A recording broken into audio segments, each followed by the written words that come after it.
Hello all, Bigg Boss episode 60 60 நாள் என்னெல்லாம் நடந்ததுன்னு சொல்லிட்டு பார்க்கலாம். இந்த ஷோ ஸ்டார்ட் பண்ணி 60 நாள் ஆயிடுச்சு. ஸோ இப்போ தான் வந்து ஸ்ருதிகாவுக்கு தெரியுது சிம்மோட ரியல் ஃபேஸ் என்னன்னு சொல்லிட்டு. அதுக்கப்புறம் கரண் சொன்ன பேட் வேர்டு ஸோ கிளியராக வந்து இங்கே மென்ஷன் பண்ணியிருக்கு. நீ பக்காக்கு சுசுப்பாக நீ தான் வந்து சொல்லி கொடுத்தியா, இந்த மாதிரி ஒரு டர்ட்டியான லைன் சொன்னதுக்கு அப்புறமேட்டும் கரணை நிறைய பேர் சப்போர்ட் பண்ணுறாங்க. அவங்க தான் வந்து இன்ஸ்பிரேஷன் சொல்லிட்டு. அது மட்டும் இல்லை, நம்ம ஆட்களும் வந்து என்ன தெரியுமா சொல்கிறாங்க, ஸ்ருதிகா பண்ணது தப்பா, ஸ்ருதிகா பண்ணது தப்பு, கரண் சொன்னது கரெக்டா. இதுக்கு மேலேயும் வந்து கரணை வந்து சப்போர்ட் பண்ணுறவங்க கிட்ட வேற எதுவும் சொல்ல முடியாது. சப்போர்ட் பண்ணுங்க. சரி, எபிசோடில் என்ன நடந்ததுன்னு பார்க்கலாம். ஸோ 59வது நாள் டைம் கோடு டாஸ்க் இருந்தது. ஸோ அதோட கண்டினியூஷனோட தான் வந்து நேத்தோட எபிசோட் ஸ்டார்ட் ஆயிடுச்சு. ரஜித் வந்து டைம் கோட் ஆயிட்டாரு. ஸோ அதுக்கப்புறமேட்டு ஈஷா வந்து சொல்கிறாங்க, இந்த ஃபேவர் வந்து ரிட்டர்ன்ஸ் வரணும். அதாவது ஈஷா டீம்லாம் வந்து சப்போர்ட் பண்ணாங்க இல்லையா ரஜித்துக்கு, அதனால இந்த ஹெல்ப்புக்கு வந்து ரிட்டர்ன் நீ பண்ணணும்னு சொல்லிட்டு ஈஷா சொல்கிறாங்க. ஸோ ரஜித் சொல்கிறாங்க கண்டிப்பாக. ஸோ நம்ம ஸ்ருதிகா சண்டை வெடிக்குதாங்க. இவ்வளோ நடந்ததுக்கு அப்புறமேட்டும் நீ கரணை வந்து சப்போர்ட் பண்ணுவேன். ஸோ ஏன் வந்து கரண் கிட்ட போய் நீ கேட்கலன்னு கேட்டால் என்கிட்டயே வந்து கோவப்படுவேன். இதுதான் வந்து உன்னோட ஃப்ரெண்ட்ஷிப்பான்னு சொல்லிட்டு ஸ்ருதிகா கேட்குறாங்க. ஸோ நான் என்ன பண்ண முடியும்னு சொல்லிட்டு இங்கே சிம்மு வந்து திருப்பி கேட்குறாங்க. திருப்பி ஸ்ருதிகா சொல்கிறாங்க, எல்லாமே வந்து ஒரே கேங்காக தான் பண்ணுறீங்க. சும்மா இப்போ தான் வந்து தெரியுது எனக்கு யார் வந்து ரியலான சும்னு சொல்லிட்டு. எல்லாம் ஒரே கூட்டத்தில் தான் இருக்கீங்கன்னு சொல்லிட்டு ஸ்ருதிகா சொல்கிறாங்க. இது கேட்ட உடனே சும்முக்கு செம கோவம் வந்துடுச்சு. அப்படி பண்ணதுக்கு நான் என்ன பண்ண முடியும்னு சொல்லிட்டு சும் போயிட்டு திரும்ப கேட்குறாங்க. ஸோ திருப்பியும் வந்து சும் சொல்கிறாங்க, எப்போ பார்த்தாலும் ஃப்ரெண்ட்ஷிப்புன்னு சொல்லிட்டு பின்னாடியே வந்துட்டுருக்கேன். ஸோ உடனே ஸ்ருதிகா கேட்டாங்க, நான் கேட்டேன் உங்ககிட்ட திருப்பி வந்து பேச்சப் பண்ணுறதுக்கு. நான் கேட்டேனா, நான் கேட்கல, நீயா தானே வந்த என்கிட்ட. அதுக்கு சும், இனிமேல் நான் வரமாட்டேன், தயவு செஞ்சு நீ வராதன்னு சொல்லிட்டு ஸ்ருதிகாவும் சொல்கிறாங்க.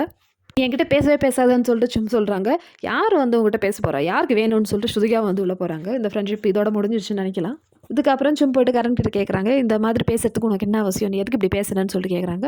நீ பேசுனதுக்கு நான் உன்னை கேட்கலன்னு சொல்லிட்டு தான் அவள் வந்து கோவப்படுறா. அப்போ அதுக்கு வந்து கரண், இருக்கட்டும், எனக்கு வந்து அவள்லாம் இம்பார்ட்டன்ட் கிடையாது, நீ தான் இம்பார்ட்டன்ட். அடுத்தது ஸ்ருதிகா திக்விஜய் கிட்ட சொல்கிறாங்க, இனிமேல் நீ என் ஃப்ரெண்டுன்னு சொல்லிட்டு நீ சொல்லாத தயவு செஞ்சு. ஏன்னா இந்த அளவுக்கு ஒரு பிரச்சனை நடந்திருக்கு, நீ வாயே திறக்காமல் இருந்திருக்கன்னு சொல்லிட்டு ஸ்ருதிகா சொல்கிறாங்க. இந்த கரண் வந்து இவ்வளோ பெரிய ஒரு வேர்டு சொல்லியிருக்கான். ஸோ அதை பார்த்துட்டு எப்படி வந்து உன்னால் பார்த்துட்டு இருக்க முடியுதுன்னு சொல்லிட்டு ஸ்ருதிகா கேட்குறாங்க. இந்த திக்விஜய் அதெல்லாம் கேட்காம அவன் வேலையை செஞ்சுட்டு இருந்தான். அடுத்தது ஸ்ருதிகா ரஜித் டீம் கிட்ட பேசிட்டு இருந்தாங்க. எனக்கு இப்போ தான் புரியுது, சிம்மு வந்து அவங்க கூட சேர்ந்து தான் விளையாடுறான். நான் இவ்வளோ நாள் நினச்சிட்டு இருந்தேன் சிம்மை வந்து இன்ஃப்ளூயன்ஸ் பண்ணுறாங்க, இல்லைனா அவளுக்கு தெரியாமல் வந்து நடக்குது ஒரு விஷயங்கள்னு சொல்லிட்டு. ஆனால் அப்படிலாம் இல்லை, சிம் வந்து இதில் பாட்டாக தான் இருக்கா. இவங்க பேசுறது பார்த்துட்டு சிம்மும் கரணும் வந்து ஒரு சைடில் அப்படியே ஜோடியாக நடந்து போயிட்டுருக்காங்க. ஸோ கரண் சொல்கிறாங்க, என்னதான் இருந்தாலும் திருப்பி நீ வந்து இது சரியாயிரும்ல, அப்புறம் என்ன அப்படின்னு சொல்லிட்டு. எங்கே சரியாகுது, இனிமேலாம் வந்து பேச்சப் ஆக மாட்டேன் அப்படின்னு சொல்லிட்டு சிம்மும் சொல்கிறாங்க. ஸோ கரண் வந்து, எனக்கு பிரச்சனையே இல்லை, நீ யார்கிட்ட வேணாலும் சண்டை போடு, எனக்கு பிரச்சனையே கிடையாது அப்படின்னு சொல்லிட்டு கரண் சொல்கிறாரு.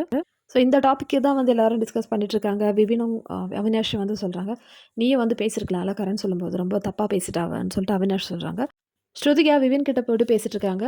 இந்த விஷயத்துல நான் ஃபர்ஸ்ட்டு நினச்சேன் சும்மா தான் வந்து எல்லாரும் யூஸ் பண்ணுறாங்க அப்படின்னு சொல்லிட்டு. ஆனால் இப்போ அப்படி இல்லை, அவளும் சேர்ந்து தான் விளையாடுறான்னு சொல்லிட்டு. ஆனால் விவின் இதெல்லாம் வந்து அப்படியே பேசாமல் கேட்டுனே இருக்காரு. நெக்ஸ்ட் ரஜத் வந்து எல்லாருக்கும் வந்து டியூட்டிஸ் வந்து அசைன் பண்ணுறாங்க. ஷில்பா சொன்னாங்க, நான் இவ்வளோ நாள் கிச்சனில் இருந்துட்டேன், இந்த வாரம் இந்த வேலையை என்னால் பண்ண முடியாது, அதுக்கு என்ன வேணாலும் பனிஷ்மெண்ட் எனக்கு கூட, நான் ஏற்றுக்கிறேன் அப்படின்னு சொல்லிட்டு ஷில்பா சொல்கிறாங்க. ரஜித் வந்து அது ஓகே, அது உன்னோட இஷ்டம்னு சொல்லிட்டு அப்படியே விட்டுட்டாங்க. அடுத்தது திக்விஜய் வந்து ரஜித் கிட்ட சொல்லியிருக்காரா, இந்த வீட்டில் இருக்கிற 5 பேருக்கு என்னோட ஃபுட்டு கொடுக்க மாட்டேன். ஸோ இந்த திக்விஜய் கிட்ட வந்து சிக்கன் இருக்குது, அதுக்கப்புறம் ஆலு கோபிலாம் இருக்கு இல்லையா, அதெல்லாம் கொடுக்க மாட்டேன்னு சொல்லிட்டு சொல்லியிருக்காரு. யாரெல்லாம் அந்த 5 பேர், அதாவது திக்விஜய் ஃபுட்டு தரமாட்டேன்னு சொன்ன 5 பேர் யாரெல்லாம் பார்த்தீங்கன்னா, நம்ம ஸ்ருதிகா, விவின், அவினாஷ், ஈஷா அண்ட் கேஷிஷ். ஸோ இவங்க 5 பேருக்கு வந்து சாப்பாடு தரமாட்டேன். ரஜி சொல்கிறார், நான் போய் திருப்பி பேசுகிறேன் இது சாப்பாடுக்காகன்னு சொல்லிட்டு சொல்கிறாங்க. ஸோ விவின்லாம் சொல்கிறாங்க, அப்படிலாம் அவசியமே கிடையாது, எங்களுக்கு சாப்பாடே தேவையில்ல, இருக்கிற சாப்பாடை நாங்கள் சாப்பிட்டுக்குறோன்னு சொல்லிட்டு. கிச்சனில் வந்து அவினாஷ் வந்து ஷில்பாவோட கேர்டு எடுத்து சாப்பிட்டு இருக்கா. ஸோ ஈஷா கேட்குறாங்க, யாரோட கேர்டு சாப்பிட்ற நீ அப்படின்னு சொல்லும்போது, தெரிலையே அது ஷில்பாவோடதுன்னு சொல்ல, ஐயோ சாரி சாரி நான் தெரியாமல் பண்ணிட்டேன் அப்படின்னு சொல்லிட்டு அந்த கேர்டை வந்து வைக்கிறாங்க. 60th டே மார்னிங் கரண் வந்து சொல்கிறாங்க, யாரெல்லாம் வந்து இந்த கேர்டு எடுத்தாங்களோ அதை அப்படியே வந்து ஃப்ரிட்ஜில் வைக்க வேண்டியதானே, எதுக்கு வெளியே வச்சிருக்கான்னு சொல்லிட்டு. ஸோ அவினாஷ் சொல்கிறாங்க, எனக்கு தெரியாது அது ஷில்பாவோட கேர்டு, நான் தெரியாமல் எடுத்துட்டேன், அன்றைக்கி சும் தானே சொன்னாங்க இந்த கேர்டு எல்லாருமே சாப்பிட்லாம், அதனால தான் நான் எடுத்தேன். ஸோ அதுக்கு சும் வந்து சொல்கிறாங்க, அதில் வந்து நேம் எழுதியிருக்கு, அதுக்கப்புறம் வந்து எல்லோரும் வந்து அவங்களோட நேம் வந்து அதில் மென்ஷன் பண்ணியிருந்தாங்க, நீ ஏன் அது பார்க்கல அப்படின்னு சொல்லிட்டு. ஸோ அவினாஷ் சொன்னாங்க, நான் கவனிக்காமல் எடுத்துட்டேன் சாரின்னு சொல்லிட்டு சொல்கிறாங்க. உடனே வந்து கரண் சொல்கிறாங்க, யார் வந்து திருடி சாப்பிட்டாங்களோ அதை அப்படியே ஃப்ரிட்ஜில் வைக்க வேண்டியது தானே, எதுக்கு வேஸ்ட் பண்ணுற அப்படின்னு சொல்லிட்டு அவினாஷ் திட்டுறாங்க. ஸோ அவினாஷ் திருப்பி, நான் எனக்கு தெரியாது அது எல்லாரோடது நினச்சி தான் நான் எடுத்தேன் அப்படின்னு சொல்லி திருப்பி சாரி சொல்கிறாங்க. இந்த கரண் வந்து அவினாஷ் திருப்பி வந்து ப்ரொவோக் பண்ணினே இருந்தார். ஸோ அவினாஷ்க்கு வந்து ஒரு பாயிண்டில் முடியல, உடனே வந்து எப்போ பார்த்தாலும் நீ வந்து சொல்கிறதே சொல்லிட்டு இருக்காதுன்னு வந்து சண்டை போடுறாரு. நடுவில் ஈஷா வேறு வராங்க. அதுக்குள்ளே நான் வந்து உங்ககிட்ட பேசவே இல்லை, நீ எதுக்கு என்கிட்ட பேசுகிற அப்படின்னு சொல்லிட்டு ஈஷா கிட்ட வந்து கரண் திட்டுறாரு. காலையில் எழுந்த உடனே மாற்றி மாற்றி வந்து சண்டை போட ஆரம்பிச்சிட்டாங்க ஒரு தயிருக்காக.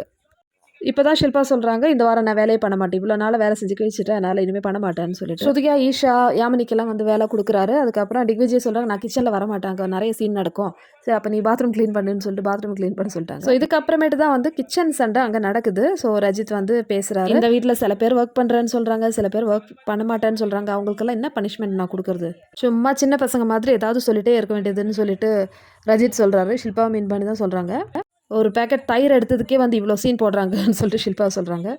ஷில்பா இங்கே ஸ்டார்ட் பண்ணுறாங்க, நான் இங்கே மற்றவங்களுக்காக வரல, நான் எனக்காக தான் வந்தேன், நீ சும்மா வந்து என்ன சொல்லிட்டு இருக்காதன்னு சொல்லிட்டு ஷில்பா வந்து ஸ்டார்ட் பண்ணிட்டாங்க. ஸோ நம்ம ரஜித் வந்து இதுதான் சான்ஸ்ன்னு சொல்லிட்டு ஸ்ருதிகா விஷயத்தை வந்து போடுறாங்க. நீங்களே வந்து லேடிஸ் அந்த மாதிரிலாம் பேசுவோம், ஆனால் உங்கள் முன்னாடி தான் வந்து கரண் இந்த ஒரு பேடான ஒரு ஸ்டேட்மெண்ட் சொன்னால் அதை வந்து உங்களுக்கு வந்து கேள்வி கேட்குறது துப்பு இல்லை, என்கிட்ட போய் நீங்கள் பேசுகிறீங்களேன்னு சொல்லிட்டு ரஜித் வந்து நல்லா கேள்வி கேட்குறாரு. ஸோ ஷில்பா வந்து ஒத்துக்கவே மாட்டேன், உனக்கு தெரியுமா நான் கேட்கலன்னு, நான் கரண் கிட்ட அப்பயே கேட்டுட்டேன், நீ எதுக்கு இப்படி பேசுகிறேன்னு சொல்லிட்டு கரண்கிட்டையும் கூப்பிட்டுட்டு, கரண் நான் சொன்னேன்ல உங்ககிட்ட அப்படின்னு சொல்லுவது, ஆமாம் நான் சொன்னேன். உடனே வந்து விவின்னு சொல்கிறாரு, அவள் வந்து ஒரு மேரிடான ஒரு உமன், அதாவது ஸ்ருதிகாவை.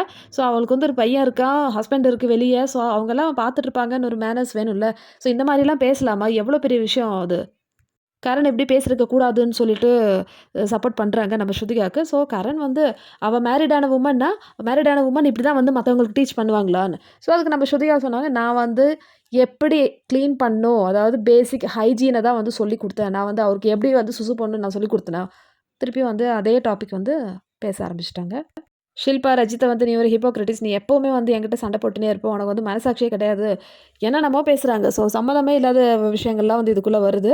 ஸோ அதுக்கப்புறம் நீ திடீர்னு வந்து விவினுக்கு சப்போர்ட் பண்ணுற, உன்னை பற்றி எனக்கு தெரியாதான், நான் விவினை பற்றி நீ குறை சொல்லிட்டு தானே இருந்த இவ்வளோ நாளாக, இந்த டாஸ்க்குக்கு ஒரு மணி நேரம் முன்னாடி வரைக்கும் நீ வந்து விவினை குறை சொல்லிட்டு இருந்த, டாஸ்கில் வந்து திடீர்னு விவின் கூட அப்படியே மெர்ஜ் ஆகிட்ட. ஸோ அதுக்கு ரஜித் சொன்னார், அது என்னோட கேம், நீ எதுக்கு பேசுகிற, அதுதான் சொல்கிறேன், நீ வந்து இந்த மாதிரிலாம் கேள்வி கேட்கறதுக்கு உனக்கெல்லாம் எந்த ஒரு குவாலிஃபிகேஷனுமே கிடையாதுன்னு சொல்லிட்டு ஷில்பாவும் சொல்கிறாங்க. சண்டையோ சண்டை. விவின் வந்து சொல்லி புரிய வைக்க ட்ரை பண்ணுறாங்க. ஆனால் அப்பவும் வந்து விவினை வந்து இது மாதிரி சொல்கிறாங்க, நீயும் வந்து கேட்காத, நீயும் நிறைய விஷயங்கள் இது மாதிரி பண்ணுறதில்ல. ஸோ விவின் வந்து தெளிவாக சொல்கிறாரு, நீங்கள் இவ்வளோ நாள் வரைக்கும் கரனுக்கு ஆப்போசிட் தான் எல்லா விஷயம் பண்ணிட்டு இருந்தீங்க. ஸோ இப்போ அதெல்லாம் வந்து மறைக்கிறதுக்காக இந்த விஷயத்தில் வந்து கரனுக்கு சப்போர்ட் பண்ணுறீங்க. உடனே திருப்பி ஷில்பா சொல்கிறாங்க, நான் சப்போர்ட்டே பண்ணல, நான் அவங்ககிட்ட கேட்டுட்டேன்னு சொல்லிட்டு சொல்கிறாங்க.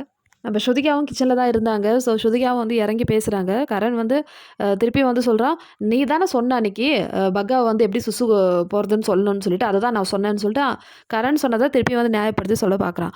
ஸோ இதுக்கு வந்து ஸ்ருதிகா சொல்கிறாங்க, நான் வந்து அந்த மாதிரி சொன்னேனா, நான் வந்து பக்காவுக்கு எப்படி அந்த பேசிக் ஹைஜீன் கற்றுக் கொடுக்குறது அதுதான் சொன்னேன், நீ வந்து டிஸ் பண்ணாத, அவன் வந்து பொய் சொல்கிறான்னு சொல்லிட்டு கரணை வந்து சொல்கிறாங்க ஸ்ருதிகா. கரண் வந்து ஒர்க் அவுட் பண்ணிட்டுருக்காரு ஆக்சுவலி. இந்த டைமில் வந்து நடுவில் டைம் பாஸ் பண்ணுறதுக்காக வந்து ஏதாவது ஒரு வேர்டு சொல்லிட்டு போயிடுவார். ஸோ உடனே வந்து சாரா கேட்குறாங்க, என்ன நீ போகிற, உன்னோட அம்மா வந்து அதாவது உன்னோட மம்மி வந்து அங்கே சண்டை போட்டுன்னு இருக்காங்களா, போய் சப்போர்ட் பண்ண வேண்டியது தானே, எதுக்கு நீ வந்து வெளியே போகிற அப்படின்னு சொல்லிட்டு, அது ஏன் இஷ்டம்னு சொல்லிட்டு கரண் போகிறான். என்ன கரண் இது, எல்லாரும் உள்ளே பேசிகிட்டு இருக்காங்க, நீ மட்டும் வந்து வெளியே போய் ஒர்க் அவுட் பண்ணிகிட்ருக்க. கரண் வந்து, அங்கே தான் கேமரா இருக்குல்ல, அதெல்லாம் பார்த்துக்கும், கேமரா பார்த்துக்குன்னு சொல்லிட்டு போகிறாங்க. ஸோ சாரா கிண்டல் பண்ணுறாங்க, உன்னோட அம்மாவை பற்றி பேசிகிட்டு இருக்காங்க, அதாவது ஷில்பா மதர் ஃபோன் சொல்கிறேன், ஆனால் ஏதாவது பிரச்சனை வந்தால் மட்டும் அப்படியே கைட்டு விட்டுட்டு ஓடுறே அப்படின்னு சொல்லிட்டு சாரா சொல்கிறாங்க. உடனே வந்து கரண், பாகல் லடுக்கி, அதாவது கிரேசி இந்த பொண்ணு, இந்த மாதிரி லேடிஸை பற்றி தப்பு தப்பாக அங்கே ஒருத்தன் பேசினே இருப்பான், இவனுக்கெல்லாம் எப்படி ஓட்டு விழுது, இவனையும் சப்போர்ட் பண்ணுறதுக்கு இருக்காங்களே, அதுதான் வந்து நான் யோசிக்கிறேன். இந்த சண்டையில் பர்சனலான விஷயங்கள்லாம் வந்து சொல்கிறாங்க. ஸோ ஒரு வழியாக வந்து இந்த சண்டை வந்து முடிஞ்சிச்சுன்னு சொல்லலாம். ரொம்ப நேரம் போயிட்டு இருந்தது, காலையில் எழுந்த உடனே ஆரம்பித்த சண்டை. ஸோ மத்தியானம் வரைக்கும் இந்த சண்டை தான் இருந்தது. இப்போ அந்த வீட்டில் வந்து கரனுக்கு என்டையர் ஹவுஸ் வந்து இப்போது ஆப்போசிட், எக்ஸப்ட் அந்த கரனோட கேங், இது எல்லாருமே வந்து கரனுக்கு ஆப்போசிட் தான் இருக்காங்க. ஸோ அடுத்த சீனில் பார்த்திங்கன்னா ஷில்பா வந்து ஷும்கிட்ட போயிட்டு அழறாங்க, என்னை வந்து இப்படி சொல்கிறாங்க, நான் என்ன பண்ணேன், அவன் சொன்னதுக்கு நான் என்ன பண்ண முடியும் அப்படின்னு சொல்லிட்டு, ஐயோ என்ன ஒரு நாடகம், நான் கரண்கிட்ட சொன்னேன்ல இந்த மாதிரி பேசாதன்னு, ஆனால் இவங்கெல்லாம் வந்து நான் சொல்லலைன்னு சொல்லிட்டு என்கிட்டயே வந்து சொல்கிறாங்க. ஸோ அடுத்த செஷன் பார்த்திங்கன்னா வெளியே இருந்து சில டைரக்டர்ஸ்லாம் வந்து வர்றாங்க, வந்து இந்த கண்டஸ்டன்ஸ் கிட்ட பேச போகிறாங்க. ஸோ அதுதான் வந்து பிக் பாஸ் அனௌன்ஸ் பண்ணுறாரு, நான் கூப்பிடும்போது ஒவ்வொருத்தராக கன்ஃபெஷன் ரூமுக்கு வரணும். ஸோ அனுராக் கஷ்யப், இவர் வந்து ஒரு ப்ரொடியூசர் டைரக்டர்னு சொல்லலாம், ஃபேமஸானவர். ஸோ இவர் வந்து ஃபஸ்ட்டு ஷில்பாவை கூப்பிட்றாங்க. ஷில்பாவும் இவரும் வந்து பேசிகிட்டு இருக்கும்போது கன்ஃபெஷன் ரூமில் இன்னொரு சைடில் யாருக்கும் தெரியாமல் 2 பேரை வந்து உட்கார சொல்லுவாங்க. ஸோ இவங்களுக்கு வந்து பார்க்கலாம் இவங்க என்ன பேசுகிறாங்கன்னு சொல்லிட்டு. ஸோ ஷில்பாவுக்கு வந்து யார் வந்தாங்க, கேஷிஷ் அண்ட் ஈடின். ஸோ இது ஒரு கேம் பிளான் தான் ஆக்சுவலி. ஸோ ஷில்பாவுக்கு எதிரா வந்து யூஸ் பண்ணலாம் இவங்க பேசுகிற வேர்ட்ஸ்லாம். ஸோ ஷில்பாவோட பர்சனல் விஷயங்கள்லாம் வந்து இந்த டைரக்டர் வந்து கேட்டுட்டு இருந்தாரு. இவங்க வந்து என்னோட அக்கான்னு சொல்லும்போது இவங்களே பார்க்குறதுக்கு அக்கா தான். யார் இன்னொரு அக்கான்னு பார்த்தீங்கன்னா, மகேஷ் பாபுவோட ஒய்ஃப் தான் வந்து இவங்களோட அக்காவாம். நர்மதா ஷிரோத்கர். அனுராக் வந்து சொல்கிறாரு, நர்மதா வந்து உன்னோட அக்காவா? நான் நினச்சேன் உன்னோட தங்கச்சி. இல்லை அவள் என்னோட அக்கா 2.5 இயர்ஸ் மூத்தவ எனக்கு. ஸோ பர்சனல் விஷயம் சொல்கிறாங்க. அதுக்கப்புறமேட்டு இந்த வீட்டில் யாரோட பவுண்டுன்னு சொல்லும்போது விவின், அதுக்கப்புறம் கரண், இவர் 3 பேரும் வந்து ரொம்ப இது. ஸோ இவர் வந்து நிறைய கொஸ்டின்ஸ்லாம் கேட்குறாங்க. இந்த அம்மா வந்து ஆன்சரும் பண்ணுறாங்க. யார் வந்து மோஸ்ட் அட்டாச்சு அப்படிலாம் வந்து கேட்குறாங்க. வீட்டுக்குள்ளே வந்து கரண் சிம் வந்து பேசிகிட்டு இருக்காங்க. சிம் சொல்கிறாங்க, நீ வந்து சொன்னது என்கிட்ட எக்ஸ்பிளைன் பண்ணது வேறு மாதிரி இருக்கு. ஆனால் நீ சொன்னது கேட்குறதுக்கு அவ்வளோ நல்லா இல்லை. ஸோ அது கரண் வந்து நோ நீட் டு நைஸ். நான் வந்து எனக்கு சொல்ல வேண்டியது என்னவோ அது சொல்லுவேன். ஸோ ஷில்பாவோட கான்வர்சேஷன் முடிஞ்சது. அடுத்தது விவின் போகிறாரு. விவினோட பர்சனல் அதே மாதிரி இந்த கேமில் யூஸ் பண்ணுற ஸ்ட்ராட்டஜி அந்த மாதிரி தான் வந்து பேசிட்டு இருந்தாங்க. ஸோ விவினுக்கு யாரெல்லாம் வந்து கேட்டிருந்தாங்கன்னு பார்த்தீங்கன்னா, யாமினி அண்ட் டிக்விஜய் வந்து கேட்டுட்டு இருந்தாங்க கான்வர்சேஷன். ஸோ விவின் கிட்ட நிறைய கொஸ்டின்ஸ் கேட்டிருந்தாரு. உன்னோட பேஷன் என்ன, அப்புறம் வந்து உன்னோட ஹாபி என்ன, அந்த மாதிரிலாம். ஸோ விவின் சொல்கிறார், நான் குக் பண்ணுறது எனக்கு பிடிக்கும். ஸோ இந்த வீட்டில் நிறைய தடவை குக் பண்ணியிருக்கேன். ஆனால் சாப்பிட்றது நான் கடைசியில் தான் சாப்பிடுவேன். ஏன்னா ஃபுட்டு இங்கே ரொம்ப கம்மி தான். ஸோ நான் எல்லாருக்கும் கொடுத்துட்டு கடைசியில் தான் சாப்பிடுவேன்னு சொல்லிட்டு ஸோ இந்த மாதிரி விஷயங்கள்லாம் வந்து பேசிகிட்டு இருந்தாங்க. அடுத்து நம்ம செல்லக்குட்டி ஸ்ருதிகா உள்ள வராங்க. ஸோ இவங்க பேசுகிறது கேட்குறதுக்காக கரணையும் சாராவையும் வந்து சீக்கிரட்டாக உட்கார வச்சுருந்தாங்க. ஸ்ருதிகா கிட்ட நிறைய கேள்விகள் கேட்குறாங்க. ஆஸ் யூஷுவல் இந்த வீட்டில் யார் ஃபேவரட், யார் கூட சண்டை, யார் உன்னோட ஃப்ரெண்டு. ஸோ ஃப்ரெண்டு வந்து ஆனால் இப்போ ஃப்ரெண்டு இல்லை, நாங்கள் சண்டை போட்டுட்டோம். ஸோ ஃப்ரெண்டுனா சண்டை போட்டாலும் பேசணும்ல, நீ ஏன் பேசாமல் இருக்கேன்னு சொல்லிட்டு கேட்குறாங்க. நான் இவ்வளோ நாள் அப்படி தான் நினச்சிட்டு இருந்தேன். ஆனால் இந்த சண்டையில் வந்து எனக்கு தெரிஞ்சிச்சு அவள் எனக்காக இல்லை, அவள் வந்து கரனுக்காக இருக்கான்னு சொல்லிட்டு ஸ்ருதிகா மனசில் இருக்கிறது அப்படியே வந்து சொல்லிட்டாங்க. எப்போவுமே வந்து சண்டை போட்டாலும் நான் தான் போயிட்டு அடிச்சுட்டு பேசுன்னு சொல்லிட்டு அவளை டார்ச்சர் பண்ணுவேன். ஆனால் இந்த வாட்டி அவள் பண்ணுறதை பார்த்துட்டு அவளாகவே வந்து என்கிட்ட இருந்து போகிற மாதிரி இருக்குது. ஸோ எனக்கு புரிஞ்சிச்சு அவள் கரனுக்காக தான் கரண் என்ன தான் தப்பு பண்ணாலும் கரனுக்கு தான் சப்போர்ட் பண்ணுவாள். எப்போல்லாம் அவள் என் கூட வந்து உட்காராலும் அப்படியே ஃபேஸ் வந்து எந்த ரியாக்ஷனுமே இல்லாமல் வச்சுருப்பாள். ஆனால் கரண் கூட உட்காரும்போது இல்லைனா ஷில்பா கரண் கூட உட்காரும்போது ஒரு செம்ம ஹாப்பியாக இருக்கும். ஸோ எனக்கு தோணிடுச்சு என்னோடய ஃப்ரெண்ட்ஷிப்பில் அவளை வந்து இழுத்துன்னு வர வேணாம்னு நினச்சிட்டேன். அதனால தான் நான் வந்து இப்போ பேசுகிறதில்ல. ஸோ இதே ஒரு வேர்டு தான் வந்து நான் என்னோடய வீடியோவில் நேற்று போட்டிருந்தேன். இந்த ஸ்ருதிகா கிட்ட உட்காரும்போதெல்லாம் வந்து அப்படியே மூஞ்சியில் அப்படியே கோவமாக ஒரு மாதிரி வந்து ஒரு எக்ஸ்ப்ரெஷன் இல்லாமல் இருக்கும். ஆனால் கரண் கூட உட்காந்து பேசும்போது பார்க்கணுமே சிம்மோட ரியாக்ஷன். ஸோ அவ்வளோதான் இந்த பொண்ணு ஃப்ரெண்ட்ஷிப்புக்கு விலை கொடுத்துருக்குன்னு சொல்லிட்டு சொன்னேன். ஸோ இதே வேர்டை தான் வந்து நம்ம ஸ்ருதிகாவும் டேரக்டர்கிட்ட சொல்கிறாங்க. ஸோ நிறைய விஷயங்கள் இது மாதிரி சொல்கிறாங்க. இந்த கரண் இதெல்லாம் கேட்கும்போது ஒவ்வொரு கமெண்ட்டாக வந்து பாஸ் பண்ணிட்டு இருந்தான். அதுக்கப்புறம் இந்த கரண் வெளியே போய் போட்டு கொடுத்துட்டான். இந்த மாதிரி பொண்ணு கூடலாம் பேசவே கூடாது, இல்லைனா பேசவே முடியாதுன்னு சொல்லிட்டு ஸ்ருதிகாவை சொல்கிறாங்க.